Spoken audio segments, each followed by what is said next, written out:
Mag-issue na rin daw ng resibo paglagpas sa halagang yan ng benta. Pero ang ilang mambabatas gaya ni Cavite Representative Elpidio Barzaga umalma na agad. Baka sa pagkapagawa lang daw ng resibo mauwi ang kanilang mga kita.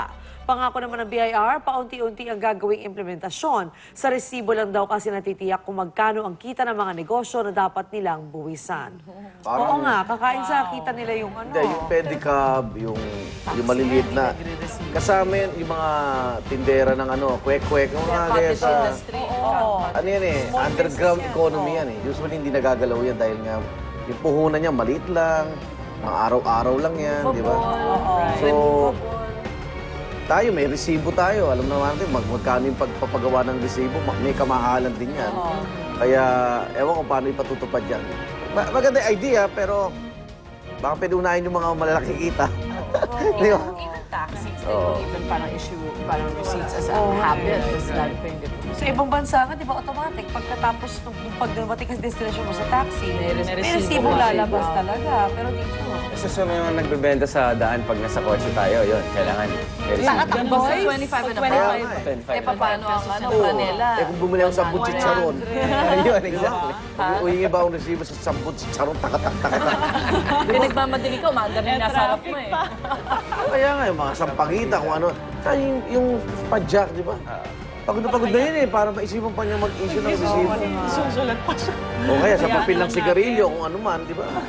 Paano yun? Nagmamalimos, dito. Donation.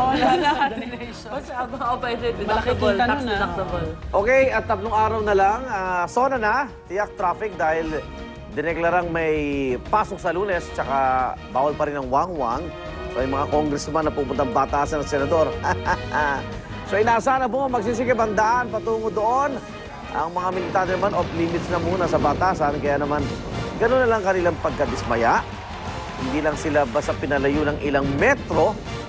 Kung noong panahon ni dating Pangulong Gloria Macapagal-Arroyo, nakakaabot pa sila sa tapat ng St. Peter's Parish. Ngayon, mismo si Pangulong Noynoy, ang sabi niya, doon na lang sila sa Quezon Memorial Circle. Uupahan pa raw nila para makapwesto lang yung mga militante. Hindi naman ito tanggap ng grupong bayan. Kung ako'y tinanong, sabi ko bakit naman hindi pwedeng pagbigyan, no? Pero kailangan rin natin ng konting order. Sabi ko bakit hindi natin bigyan ng espasyo mas maganda kaysa maghaharangan sa karsada.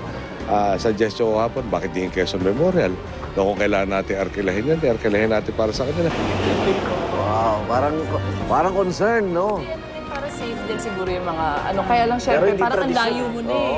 Parang gusto mo kahit pa paano as close as you can get siguro. Kasi pag close ka, may impact ka. Tsaka doon yung mga ano eh. Binabalik yung sinabi niya na kayo ang boss ko, kaya hindi kami manhid na gobyerno, pakinggan ko ang mga hinaing nyo. Kaya pag sinabi mong kayo ang boss ko, sino ba pinapasabihan ni Pinoy? Yung mamamayan na sumusunod sa... Di ba? Marami yan eh. Mamamayan. Yung mga militante ba? Boss yun? Di ba? Wala yatang Pangulo na gustuhan yung mga militante. Di ba? At saka ano kaya yung mga issue niya address nila? Kasi isang buwan pa lang naman si Pinoy. I hope wala namang ibaba o ibagsak ang administrasyong ito. Dahil isang buwan pa nag-uumpisa, kaya naman state of the nation nga may yung issue na sila, gagawin yung niya, diba? bibisentong mga maliliit.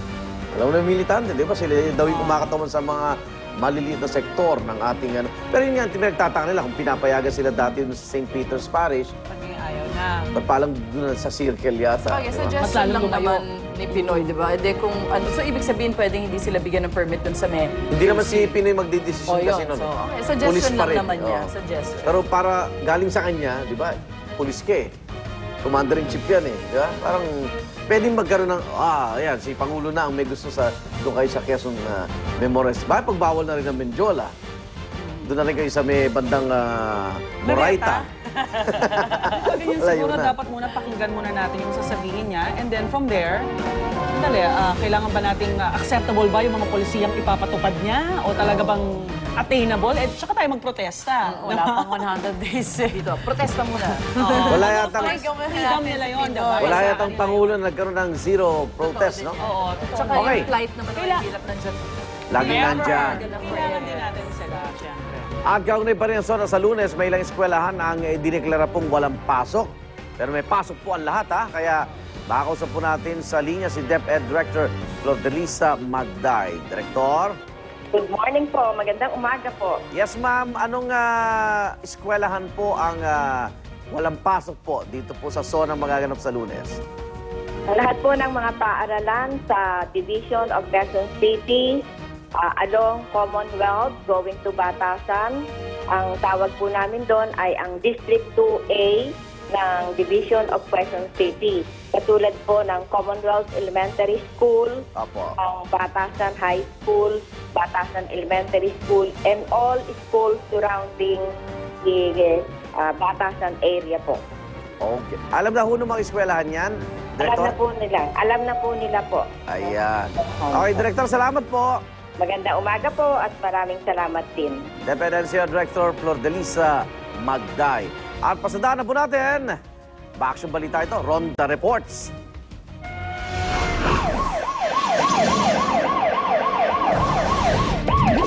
Tuloy investigasyon sa Angeles Massacre, 5 po ang patay at ang latest, posible raw kilala na mga biktima suspect sa massacre na yan.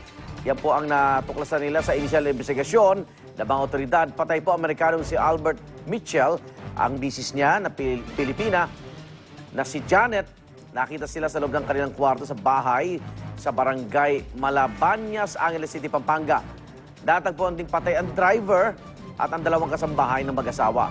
Wala umanong nakitang palatandaan ng mga pulis na persahang pinasok ang bahay kaya posibleng kakilala nila ang suspect. Pero may naharang daw ang mga gwardiya ng subdivision kung saan nakatira ang mga biktima. Isang lalaki na galing sa kanilang bahay. Pinagdudaan siya dahil may mga bitbit na siyang gamit paglabas ng subdivision kahit wala naman nung siya'y pumasok.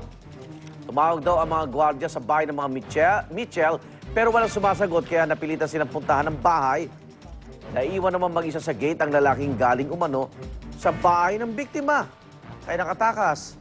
Ay, naku naman. Naharang pa sana Suspect. eh. Naharang yun eh. Nakasakay ng tricycle, nakalabas. Naharang pa sana. Kasi usually yan, pag may gamit ka, tapos naglalakad ka, di ba kailangan may permit? Sisitahin ka dahil Sisita. o kung may telepono, itatawag doon sa may bahay. Yung Sinita owner. na yung bahay. Iniiwan naman yung suspect. Akala nila may naiwang isang gwardiya kasi yung pala lahat sila nandun sa bahay ni Mitchell. Pero Kaya, lupit nito, isa lang, so far, ang alam nila, isa lang yung pumasok. kaya duda nung bayaw, nung Amerikano, isa sa mga may utang. May pautangan na pera siya si Mitchell. So, Sa baka daytime isa. nangyari yan, ha? Maliwanag pa.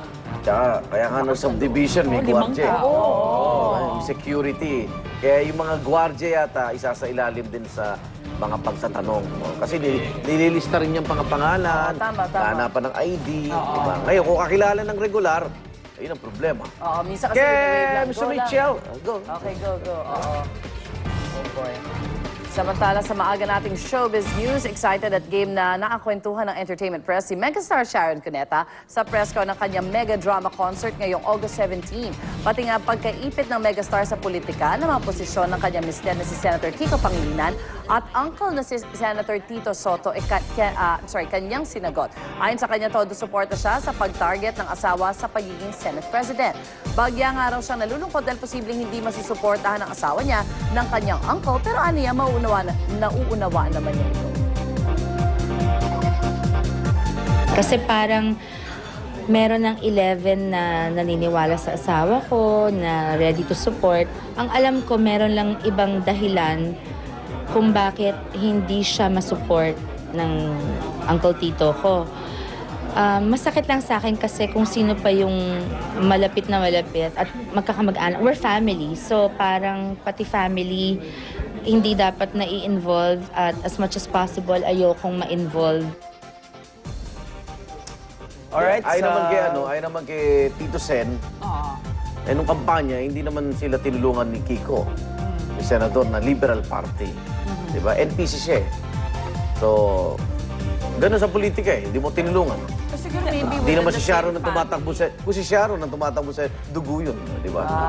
Si Kiko eh. Hindi na, malayo na. Natanong ko lang kay Very Tito into- Sen yun, nakausap niya si Sharon at naunawaan naman siya.